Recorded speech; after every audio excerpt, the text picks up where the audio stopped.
Vande Mataram. Network 10 देख रहे हैं आप और आपके साथ मैं हूं भारती बघेल। आप सभी का हमारे खास कार्यक्रम सत्ता के टेम्परेचर में स्वागत है। पीएम मोदी के नेतृत्व में एनडीए मजबूत स्थिति में नजर आ रहा है। ऑपरेशन सिंदूर की सफलता के चलते एनडीए सरकार ने लोगों का विश्वास जीता है। वहीं भारत का रुख दुनिया को बताने के लिए सांसदों के प्रतिनिधिमंडल ने विपक्ष के बड़े नेताओं का शामिल होना महत्व रखता है। वहीं भारत दुनिया की चौथी अर्थव्यवस्था बन गया है। हाल के राज्यों के चुनाव और उपचुनाव में भी एनडीए को सफलता मिली है। वहीं कांग्रेस नेता चिदंबरम का यह बयान भी सुर्खियों में है कि इंडी गठबंधन कमजोर हो गया है। इंडी की एकता न केंद्रीय स्तर पर न राज्यों में नजर आ रही है। आने वाले चुनाव की कोई भी ठोस रणनीति नहीं बनती दिख रही है। और इसी पर देखिए आज हम चर्चा करेंगे और इस पर खास चर्चा करने के लिए हमारे साथ कुछ खास मेहमान भी मौजूद हैं। हमारे साथ बीजेपी नेता नवनीत पाठक जी मौजूद हैं, हमारे साथ कांग्रेस नेता विक्रांत वैभव जी मौजूद हैं और साथ ही साथ हमारे साथ वरिष्ठ पत्रकार राकेश शुक्ला जी मौजूद हैं। आप तीनों का बहुत बहुत स्वागत है नेटवर्क 10 पर। और शुरुआत देखिए नवनीत जी आपसे करते हुए, अगर मैं बिहार विधानसभा चुनाव की बात करूं तो आप इसे किस तरह से देख रहे हैं? देखिए, जहां तक बिहार विधानसभा चुनाव की बात है जी, तो बिहार में जो एनडीए गठबंधन है बहुत ही मजबूत स्थिति में है। और जैसा कि आपने अपने शुरुआत के संबोधन में कहा कि अभी जो ऑपरेशन सिंदूर होने के बाद जो एनडीए गठबंधन की जो एकता है वो और भी ज़्यादा मजबूत हुई है। साथ ही साथ पब्लिक के अंदर जो परसेप्शन है वो हमारी सरकार को लेके वो भी बहुत स्ट्रांग हुआ है। आज पब्लिक को ये समझ में आ रहा है कि ये जो सरकार है ये एक्शन लेने वाली सरकार है। अभी तक जितना भी सरकार के एक्शन हो रहे थे वो हमारे घर में हो रहे थे, अर्थात हम इकोनॉमी पे अपना काम कर रहे थे, हम विकास पर अपना काम कर रहे थे, हम फॉरेन डिप्लोमेसी पर अपना काम कर रहे थे। और ये सारे काम करने के साथ साथ जब इस बार जरूरत पड़ी इस अटैक के बाद तो हमने यहाँ पर एक नए तरीके के भारत को विश्व के सामने रखा, जहाँ पर हम किसी भी चीज को, आतंकवाद की किसी भी घटना को कोई भी देश अगर करता है तो हम सहन नहीं करेंगे। इस तरह से एक मजबूत भारत को हमने विश्व के सामने रखा है। तो अगर आप देखेंगे तो ये सारी चीजें जब जुड़ाव के साथ बनती है, और अभी तो आपने खुद ही कहा कि कांग्रेस पार्टी के बहुत बड़े वरिष्ठ नेता हैं चिदम्बरम जी, और उन्होंने कहा कि जो इंडी गठबंधन है कमजोर हो रहा है। तो अगर कोई चीज कमजोर हो रही है तो निश्चित रूप से दूसरी चीज मजबूत हो रही है। और बिहार की तो अपने आप में पॉलिटिक्स में एक अलग ही खेल चल रहा है इस समय। तो वो सारा अपने परिवार का खेल खेल रहे हैं, वहां पर कोई अभी चुनाव लड़ने वाली बात नहीं है। वहां तो ये है कि किस तरह से ये जो सारी चीजें सामने आ रही है इससे कैसे बचा जाए, किस तरह से आगे चीजों को बढ़ाया जाए। लौटूंगी आपके पास। विक्रांत जी आपके पास आते हुए, देखिए आप ही के नेता कह रहे हैं कि महागठबंधन कमजोर हो गया है। ऐसे में क्या, कहां स्टैंड करता है इस बार महागठबंधन विधानसभा चुनाव में? निश्चित भारती जी, मेरे नेता क्या बोले इस पे जो चर्चा करने की जरूरत आन पड़ी, इसके अंदर तह तक जाने की जरूरत है। मेरे नेता ने स्पष्ट रूप से फिर कहा कि हम उस छोर की बात कहे थे, उस रूप की बात कहे थे महागठबंधन को लेकर। जो कुछ लोग महागठबंधन के आड़ में जो एक राजनीति को जन्म देना चाह रहे हैं, महागठबंधन को अंदरूनी रूप से तोड़ना चाह रहे हैं। पी चिदम्बरम जी का बयान मतलब कन्फर्म है। पी चिदम्बरम जी जो बयान दिए हैं बहुत सोचनीय बयान नहीं है। भारतीय राजनीति साथ हैं, आज भी हैं, कल भी थे और कल भी रहेंगे।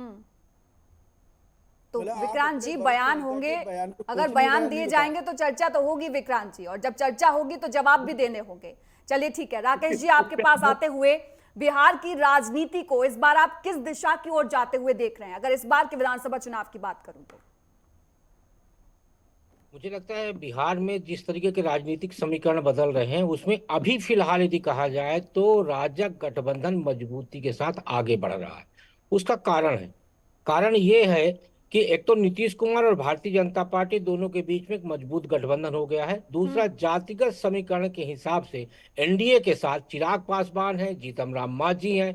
तो ये आप सोशल इंजीनियरिंग जिसको हम कहते हैं राजनीति में, वो बिहार में एनडीए के साथ बेहतर है। वहीं पे आरजेडी के सामने तीन बड़ी चुनौतियां हैं। पहली चुनौती कांग्रेस है। कांग्रेस को मैं इसलिए चुनौती कहता हूं क्योंकि पिछले चुनाव में यदि कांग्रेस का प्रदर्शन बहुत अच्छा होता तो एनडीए की सरकार नहीं बनती, वहां पे कांग्रेस की सरकार बनती, क्योंकि आरजेडी का प्रदर्शन बहुत अच्छा था और आपके तेजस्वी अपने दम पे 100 से ऊपर सीट लाए थे, 10 सीटों का अंतर था। दूसरा जो आरजेडी के सामने चैलेंज नया खड़ा हुआ है वो है प्रशांत किशोर का। अभी हाल के जो उपचुनाव हुए उस उपचुनाव में प्रशांत किशोर ने 5% वोट काटे हैं, और वो 5% वोट किसके हैं? वो उस युवा वर्ग के हैं जो राजनीति से निराश हो चुका है। ये उस मुस्लिम समाज के वोट हैं जो कहीं ना कहीं अब अपने आप को अलग करने की कोशिश कर रहा है। तीसरा फैक्टर है असादुद्दीन ओवैसी। पिछले चुनाव को याद करिए, 25 सीटों में सीधे सीधे नुकसान पहुंचाया था उन्होंने आरजेडी को, और 7 आरजेडी की सीटें उन्होंने जीती थी। अब किस तरीके का इंडी गठबंधन कैसा मैनेजमेंट करके चलता है ये थोड़ा सा देखने लायक होगा। पर अभी की यदि हम बात करें कि आज के चुनावी तस्वीर में राजग गठबंधन बिहार में बेहतर स्थिति में दिखाई दे रहा। देखिए विक्रांत जी, एनडीए जो है वो बेहतर स्थिति में इस बार नजर आ रहा है, और कहीं ना कहीं महागठबंधन को लेकर अभी भी लोगों के मन में सवाल हैं। अभी तो सीएम चेहरे का ही अता पता नहीं है, सीटों का भी पता नहीं है, कौन कितनी सीटों पर लड़ने वाला है। विक्रांत जी। बिल्कुल बिल्कुल भारती जी, हम लोग एकजुटता से इस बार चुनाव लड़ रहे हैं। महागठबंधन एकजुटता से चुनाव लड़ रही है। आज ही जो बैठक हुई है प्रदेश कार्यालय में और प्रेस कॉन्फ्रेंस जो हुई है, ये हम लोग कन्फर्म पूरे बिहार में कन्फर्म रूप से महागठबंधन साथ में चुनाव लड़ने की तैयारी में है। और जो सीट शेयरिंग की बात है, हम लोग आपस में तय कर चुके हैं कितनी सीट शेयरिंग होगी, क्या होगी। ये बंद कमरों का विषय है, जब प्रेस में देने की जरूरत आन पड़ेगी हम लोग प्रेस में भी इस चीजों को रखेंगे। अच्छा, तो सीएम कौन होगा ये तो बता ही सकते हैं ना? सीएम कौन होगा ये तो बता ही सकते हैं। एनडीए की तरफ से तो देखिए कह दिया गया है कि नीतीश कुमार ही होंगे। अब महागठबंधन भी बता दे कि कौन होगा सीएम। निश्चित बघेल जी, हम लोग के सर्वोच्च नेता राहुल गांधी जी और मल्लिकार्जुन खड़गे जी इस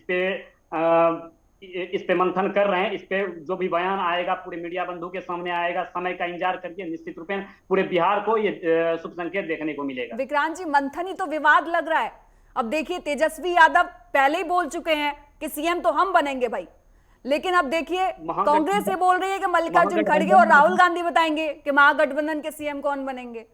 तो कहीं ये कहीं आरती जी कोई विवाद नहीं है, कोई किंतु परंतु नहीं है। हम लोग एकजुटता से हैं, इस बार इतनी एकजुटता से हैं कि हम लोग उस समीकरण को साधने में हैं। और निश्चित रूपेण आप आज मैं बोल रहा हूं आपके पैनल के द्वारा, हम लोग इस बार सरकार बना रहे हैं और भारी बहुमत के साथ बिहार में ठीक है। मतलब आप तय करके आए हैं कि कुछ भी डिस्क्लोज नहीं करना है नेटवर्क 10 पर।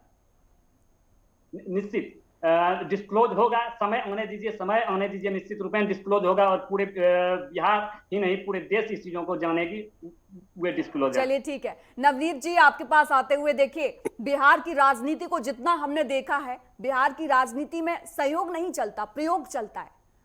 तो इस बार कौन कौन से प्रयोग जो है वो एनडीए करने वाला है, कौन कौन से वो मुद्दे होंगे जो आप रखने वाले हैं? देखिए, हमारा कोई ऐसे प्रयोग नहीं, हमारा एक ही प्रयोग हर चुनाव में चलता है। और वो प्रयोग ये होता है कि हम अपने देश के, अपने प्रदेश के विकास की बात करते हैं, हम राष्ट्र की बात करते हैं। हमारा एक ही प्रयोग होता है। हम कोई ऐसे प्रयोग नहीं करना चाहते हैं जो आजकल विपक्षी लोग करते हैं कि कभी पीडीए बना लिया, कभी जातियों में बांट दिया, कभी धर्म पे बांट दिया। हम ऐसा कोई भी प्रयोग नहीं करना चाहते। हमारा एक प्रयोग है कि बिहार में माननीय नीतीश कुमार जी द्वारा जो शासन किया गया, वो पहले के जो तुलनात्मक रूप से अगर देखें तो वहां की जनता भी ये अच्छी तरह से समझती है कि उनका शासन काफी बेहतर रहा। ये ठीक है कि बिहार अन्य प्रदेशों के मुकाबले उतना अभी आगे नहीं आ पाया, लेकिन ये भी आप निश्चित समझिए कि जिस तरीके से दोनों दल मिलके सरकार को चलाएंगे और मेहनत कर रहे हैं, बिहार भी वो दिन दूर नहीं है जब उत्तर प्रदेश की तरह पूरे देश के अंदर अपनी एक अलग छवि के साथ सामने आएगा। तो हमारा प्रयोग हमारे प्रदेश का विकास हो, हमारे देश का विकास हो, हमारा राष्ट्र सशक्त हो, राष्ट्र धर्म की भावना जागृत हो, केवल यही एक प्रयोग रहता है। राकेश जी, देखिए वो बोल रहे हैं कि सहयोग नहीं, यहाँ पर कोई प्रयोग नहीं होता है, बस एक ही प्रयोग होता है। लेकिन देखिए आप तो जमीनी स्तर पर जानते होंगे धरातल की क्या सच्चाई है बिहार में, और पिछले दिनों से हम देखते भी आए हैं कि क्या सच्चाई बिहार की रही है। अगर मैं बात करूं बीजेपी की, उसकी मजबूती की, तो आप किस तरीके से इसको देखते हैं? और देखिए महागठबंधन में बार बार तेजस्वी यादव ये कह रहे हैं कि इस बार एंटी इनकम्बेंसी जो है उसको मुद्दा बनाएंगे, और साथ ही साथ उन्होंने ये भी साफ कह दिया है कि इस बार हमें वोट दीजिए, वो वाला जंगल राज देखने को नहीं मिलेगा। वो जनता में विश्वास जगाने की कोशिश कर रहे हैं। भारतीय जनता पार्टी के सबसे कमजोर नब्ज है वहां चेहरा नहीं होना। ये बहुत बड़ी कमजोरी है भारतीय जनता पार्टी की, क्योंकि बिहार में भाजपा के पास अभी भी कोई ऐसा चेहरा नहीं जो तेजस्वी का मुकाबला कर सके। अब इंडी गठबंधन की जब हम बात करते हैं तो आप याद करिए कि इंडी गठबंधन की बुनियाद खोदने वाला और उस पे ईंट डालने वाले ये दो प्रमुख नेता थे, नीतीश कुमार जी और ममता बनर्जी। ये दोनों इंडी गठबंधन से बाहर हैं। नीतीश कुमार जी एनडीए में चले गए हैं और ममता बनर्जी स्पष्ट तौर पर आपके महागठबंधन से बाहर हैं लोकसभा चुनाव के समय से ही। तो इसलिए जो इंडी गठबंधन की बात की जाती है वो इंडी गठबंधन कभी एक था ही नहीं। दूसरा, भारतीय जनता पार्टी के सामने आज भी इस बात का कहना चाहिए कि चुनौती है कि वो नीतीश कुमार को छोड़ के नहीं चल सकती, क्योंकि आज भी नीतीश कुमार बिहार में एक बड़े फैक्टर है। उनकी याददाश्त कमजोर हो गई हो चाहे किसी तरह की यदि वो करने के बाद भी, इसलिए भारतीय जनता पार्टी न चाहते हुए भी नीतीश कुमार की अगुवाई में चुनाव लड़ने की बात कर रही है। दूसरी बात यह है कि आज भी डेवलपमेंट के मामले में बिहार में कोई भी सरकार, चाहे आरजेडी के गठबंधन वाली रही हो या भारतीय जनता पार्टी गठबंधन वाली, वो डेवलपमेंट का इशू लेके नहीं जा सकती। इसलिए भारतीय जनता पार्टी इस बार के चुनाव में दो मुद्दे बना के चलेगी। पहला, कुशासन, जंगल राज, लालू जी के टाइम के जो भी जंगल राज था, असुरक्षा, और दूसरा भ्रष्टाचार, यानी लालू जी के कार्यकाल का भ्रष्टाचार, चाहे वो रेलवे भर्ती घोटाला रहा हो या चारा घोटाला रहा हो। ये दो मुद्दे प्रमुखता के साथ भारतीय जनता पार्टी आगे लेके बढ़ेगी। और तेजस्वी के सामने यही एक समस्या है कि उनको अकेले ये पूरा चुनाव लड़ना है। ये वैभव जी भले ही दावा कर रहे हो, लेकिन मेरा मानना ये है कि आज तेजस्वी के पास मजबूत सहयोगियों का अभाव है बिहार में, और इसीलिए एनडीए वहां बेहतर स्थिति में दिखाई दे रही है। ठीक है नवनीत जी, विकास के मुद्दे पर आप जवाब दीजिएगा, उसके बाद मैं विक्रांत जी के पास जाऊंगी। जी देखिए, जहां तक अभी हमारे वरिष्ठ पत्रकार राकेश जी ने कहा, बिल्कुल सही बात कही है कि जो पहले लालू शासनकाल में या जो पहले जो हुआ है बिहार में, वो जनता इतनी जल्दी भूलने वाली नहीं है। और नीतीश जी के टाइम पर जितना प्रयास करके हो सकता है उतना विकास करने की कोशिश की गई। हालांकि मुझे अभी भी लगता है कुछ चीज़ों की कमी है जो होना चाहिए, क्योंकि मैं तो यहाँ उत्तर प्रदेश में रहता हूँ और कितनी तेजी के साथ विकास हो सकता है ये मैंने देखा है कि माननीय योगी जी के नेतृत्व में हमारे प्रदेश की स्थिति कहाँ से कहाँ आ गई है। लेकिन ये उम्मीद भी है कि जब हम भारतीय जनता पार्टी के लोग हम मिलकर जब काम करेंगे तो विकास की नई परिभाषा वहां पर आएगी। दूसरी चीज ये कि जहां तक भारतीय जनता पार्टी के नेता ना होने की बात है, भारतीय जनता पार्टी, भारती जी कार्यकर्ता बेस्ड पार्टी है। कई ऐसे स्टेट हुए हैं जहां पर हमारे पास कोई मुख्यमंत्री का चेहरा नहीं था, फिर भी हमने चुनाव लड़ा और हम चुनाव जीते हैं। तो हमारे यहाँ सारा का सारा खेल कार्यकर्ताओं से शुरू होता है। कार्यकर्ता घर घर जाते हैं और काम करते हैं। और कार्यकर्ता क्यों इतना मोटिवेटेड रहते हैं, क्यों उत्साहित रहते हैं? क्योंकि कार्यकर्ताओं को पता है कि अगर सही राह पे चलना है देश को, सही राह पे चलना है प्रदेश को, तो हमें किसी तरह से भारतीय जनता पार्टी को आगे रखना ही होगा। जो बाकी पार्टियों की आप दशा देखिए, जब परिवारवाद के मोह की कोई अगर पार्टी है तो क्या जनता ये समझ सकती है? क्या जनता को नहीं पता कि परिवारवाद की जब चीजें शुरू होती है तो वहां विकास पीछे रह जाता है मुद्दा। ये सारी चीजें जो हैं ये हमें हमेशा आगे रखती हैं। और नीतीश जी के साथ, क्योंकि नीतीश जी के ऊपर कोई भ्रष्टाचार के आरोप नहीं है, नीतीश जी हमारे अच्छे नेता, बहुत समय से मुख्यमंत्री हैं और काम कर रहे हैं। और मुझे लगता है हम लोग मिलकर बहुत अच्छे तरीके से बहुमत के साथ सरकार तो बनाएंगे ही, और इस बार जो है विकास को इतना आगे लेकर जाएंगे कि बिहार में एक फर्क निश्चित रूप से आएगा। क्योंकि हमारे माननीय मोदी जी का भी यही मानना है कि जो राज्य थोड़े भी अगर पिछड़े हैं कहीं पर, तो वो राज्य आगे आए, तभी भारत की इकोनॉमी मजबूत इकोनॉमी होगी। और हमारा जो सपना है कि 2047 तक हम विश्व की एक मजबूत इकोनॉमी के रूप में आगे आना चाहते हैं, वो तभी संभव है जब सारे राज्य, जो पिछड़े राज्य हैं, वो भी आगे आए। ठीक है और आर्थिक रूप से वो भी आपके पास वापस लौटूंगी। विक्रांत जी, आपके पास आते हुए, देखिए, जब भी जनता किसी को अपना उत्तराधिकारी चुनती है तो वो उसकी उपलब्धियां देखती है। अगर मैं कांग्रेस की बात करूं आज के टाइम में, तो कांग्रेस की क्या स्थिति है जमीनी स्तर पर, उससे हर कोई वाकिफ है। और दूसरा बड़ा प्रश्न जिससे आप कभी बाहर नहीं निकल पाते, परिवारवाद का, जिस पर हमेशा आपको घेरा जाता है, कैसे आप देख रहे हैं बिहार में? क्योंकि देखिए, यात्राएं करने से क्या लगता है आपको कि आप वो मुकाम हासिल कर पाएंगे? निश्चित भारती जी, आपने बहुत सुंदर अभी सवाल किया परिवारवाद का। और ये एक डिस्कशन का जो लेवल है, अभी जो भारतीय राजनीति में ये डिस्कशन का लेवल चल रहा है, हमें खुशी होती है जब कोई पत्रकार बंधु परिवारवाद की बात करते हैं, और आज के समय में करते हैं। उस समय एक ऐसा भी दौर देखे हैं, कांग्रेस इस पे अपने बयान को सामाजिक रूप से नहीं रख पा रहा था। आज आपको बताते हैं इस परिवारवाद की जड़, आज लोग कहता है परिवारवाद, कांग्रेस के अंदर परिवारवाद है। आपको भारती जी इस अध्याय को बहुत बहुत गहराई से समझने की जरूरत है, आपको भी, हमको भी और पूरे देश को।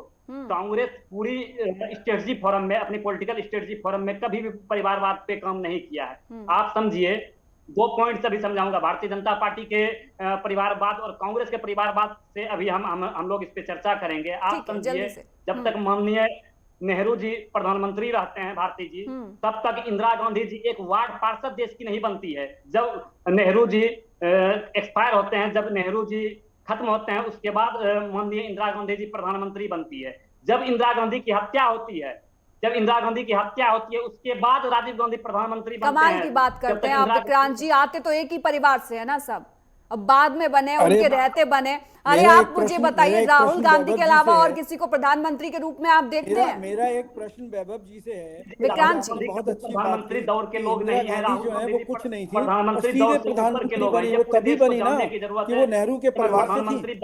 ठीक है, मेजोरिटी था राहुल गांधी जी के पास, जिस समय मौका था उस पद को राहुल गांधी जी विक्रांत जी बस एक सवाल का जवाब दे दीजिए, बस एक सवाल का जवाब दे दीजिए।